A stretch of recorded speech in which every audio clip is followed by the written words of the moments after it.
So there are many different approaches to harmonization that I think Alden will talk to us a little bit about. But regardless of the approach that we use, the first and critical step is pre-statistical harmonization. So pre-statistical harmonization is a critical, time-consuming, laborious, qualitative component of the harmonization project. So once we have a research question and we've determined that we want to use harmonization for that, the first step is to identify data sets that we think will be relevant to our question. We might want to think about the individual study characteristics, like how individuals were recruited into the studies, inclusion and exclusion criteria, et cetera, to make sure that they align well and make sense with our research question. We then want to look at the variables of interest, and of course the focus here is on cognitive variables. So the first step is to see what cognitive instruments were given in each data set. And this is actually pretty challenging given just the sheer number of cognitive instruments that exist in our field. There are several hundreds of them, and they're probably proliferating as we speak here. So our instruments vary along many different dimensions, right? So they vary in terms of the cognitive domain being assessed.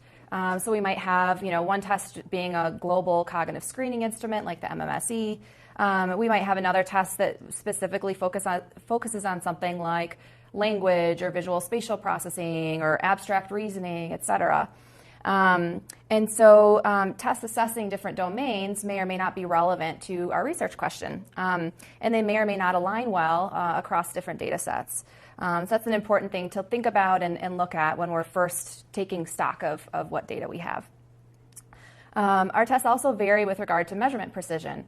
So things like its reliability within a particular setting and population, and its ability to provide meaningful information across the spectrum of cognitive ability.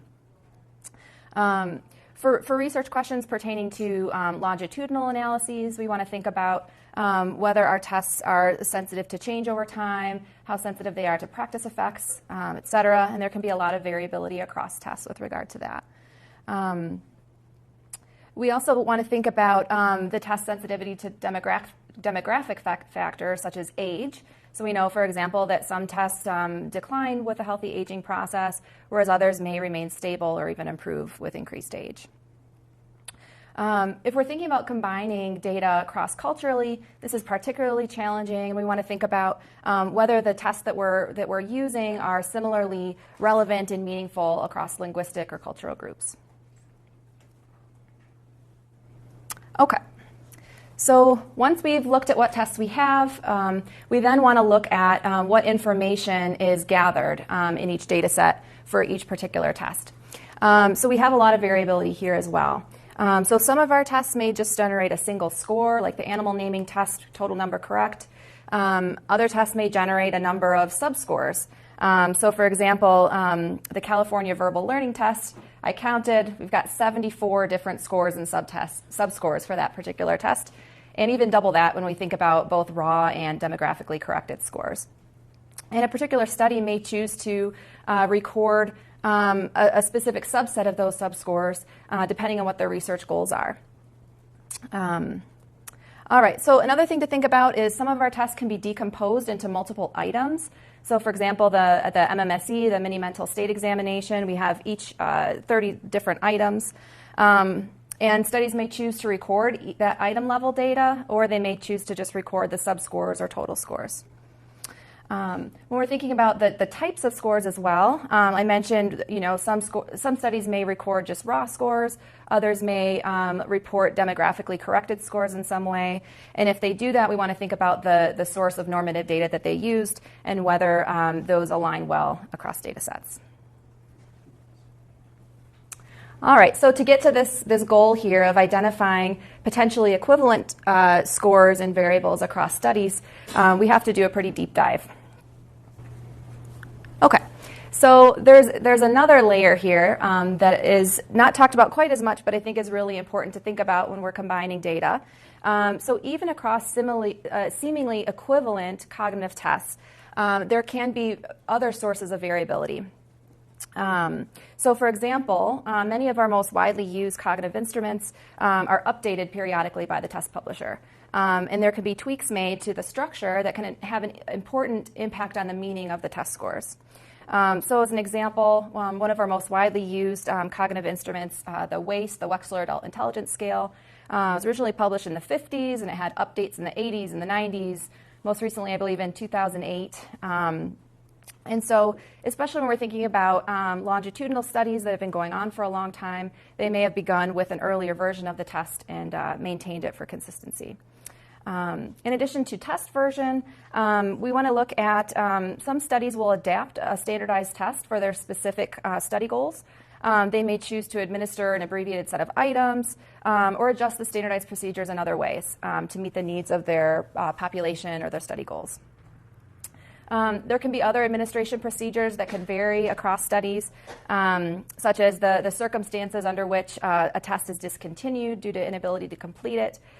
So differences in discontinuation rules can impact the range of scores across data sets. So when we get down to looking at the test scores that are available in the items, another source of potential variability across seemingly equivalent tests is the scoring procedures that are used. So studies may adapt differentially lenient or stringent scoring criteria, again, based on their specific study needs.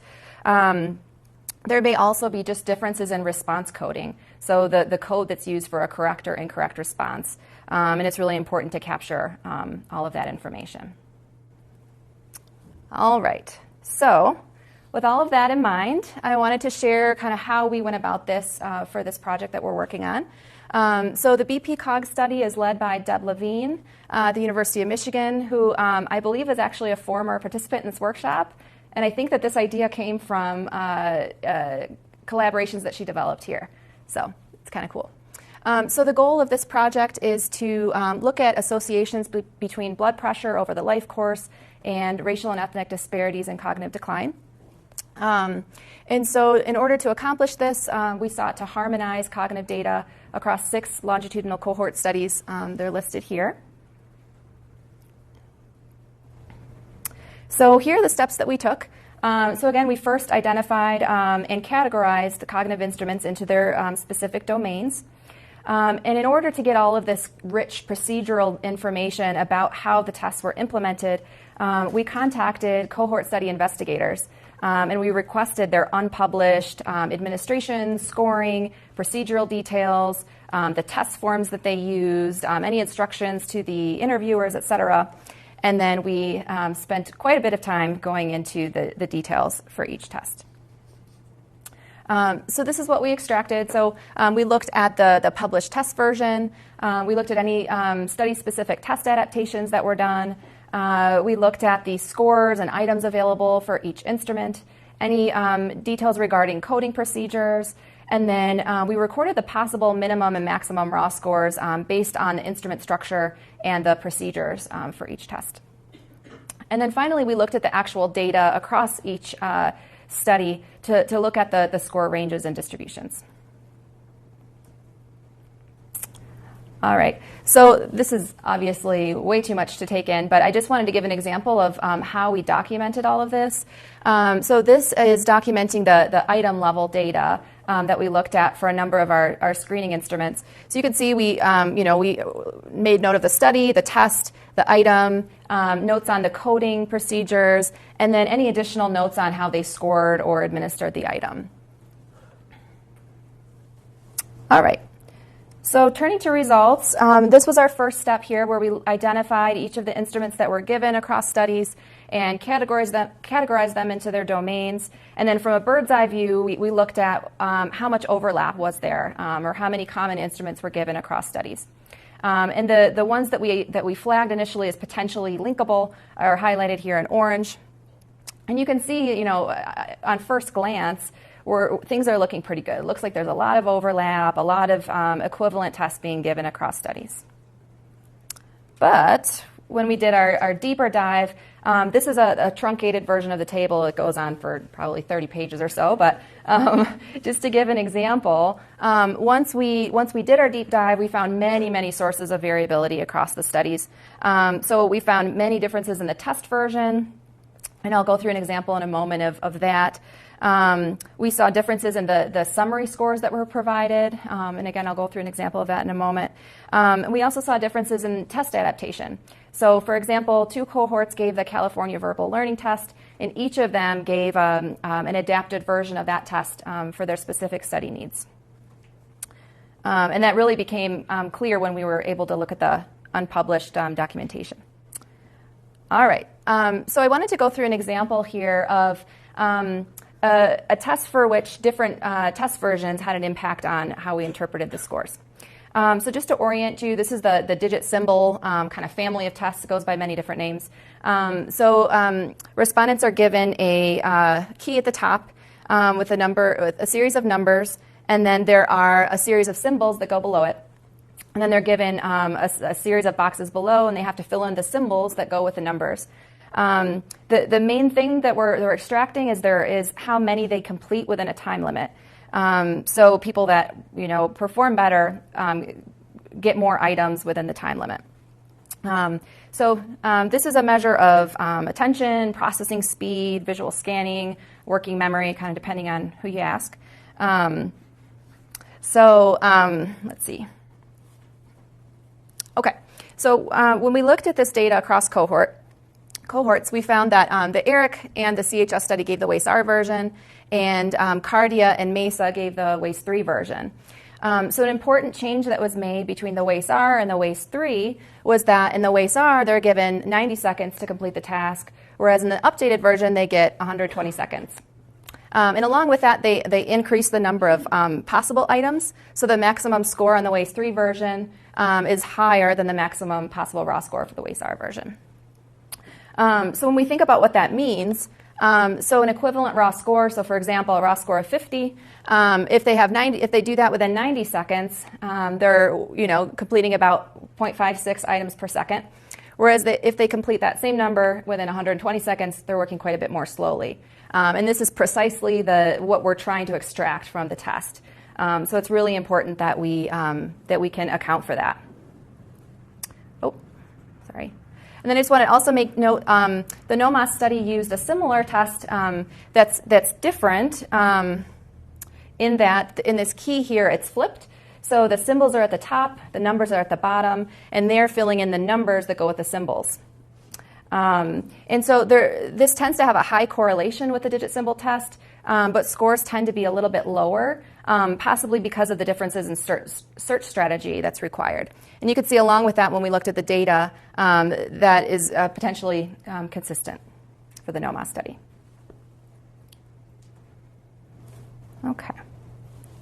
So having all of that information was really helpful when we looked at the actual distributions across the studies. So again, you can see here the Cardia and MESA with the WAIS-3 version looked quite a bit different in their distributions and ranges than the ERIC and CHS, which used the WAIS-R version, and from the NOMAS, which used the SDMT. All right. So I'll walk through another example here. This is the digit span test. If anyone's not familiar, the respondent is given a series of digits, and they have to repeat them back first verbatim, forwards order, and then the second subtest backwards. And so they're first given a few digits, and then it gets increasingly higher number of digits until they're not able to do it. The ERIC study only gave the backwards version, so that's what I'll present here. So we had four cohorts that gave the digit span and 4 different versions of the digit span test. So what I extracted for this one is the number of strings of digits that they were exposed to across the different test versions. And interestingly, the WIMS-R, they had a maximum of 7, whereas even the WAIS-R was different. They had up to 8 digits. And so, of course, given that difference in structure, there are differences in the potential maximum score that they can achieve. We also looked at the scores that were available across each cohort. We had the total score for 3 of the 4 cohorts, but for the FOS study, we only had access to the maximum string of digits that they remembered. And so, of course, that's going to have a big impact on the meaning of the score.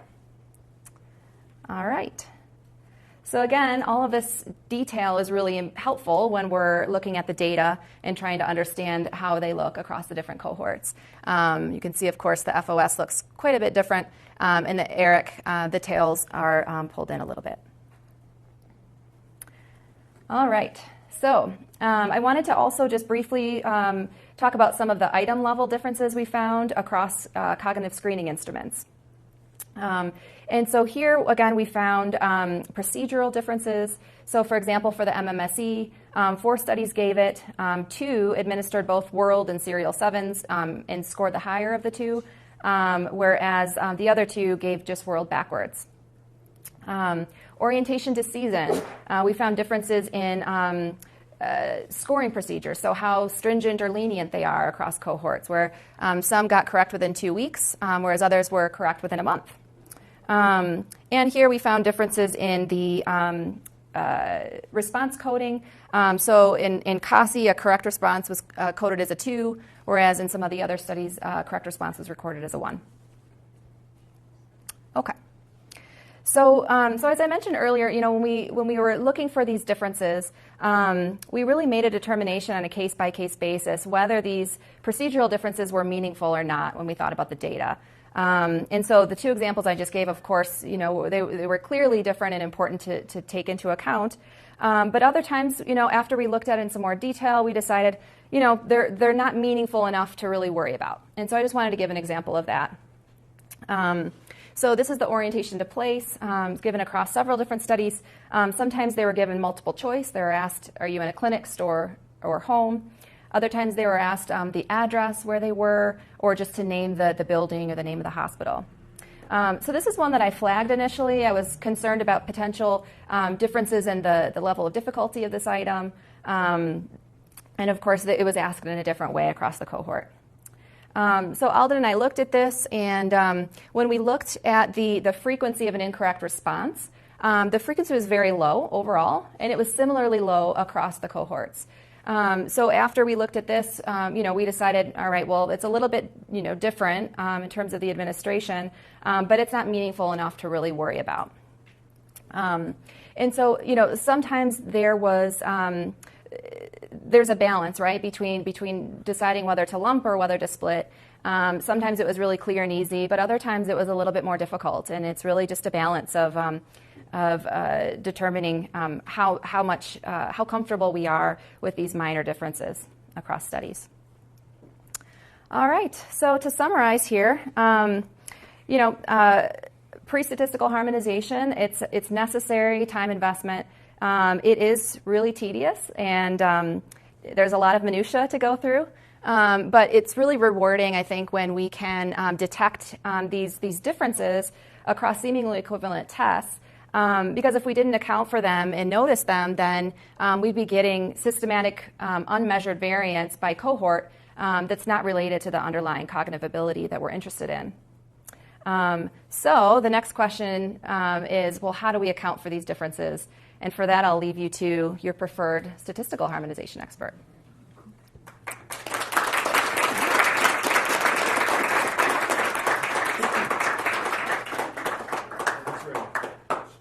We have a tradition of standing ovation. Oh.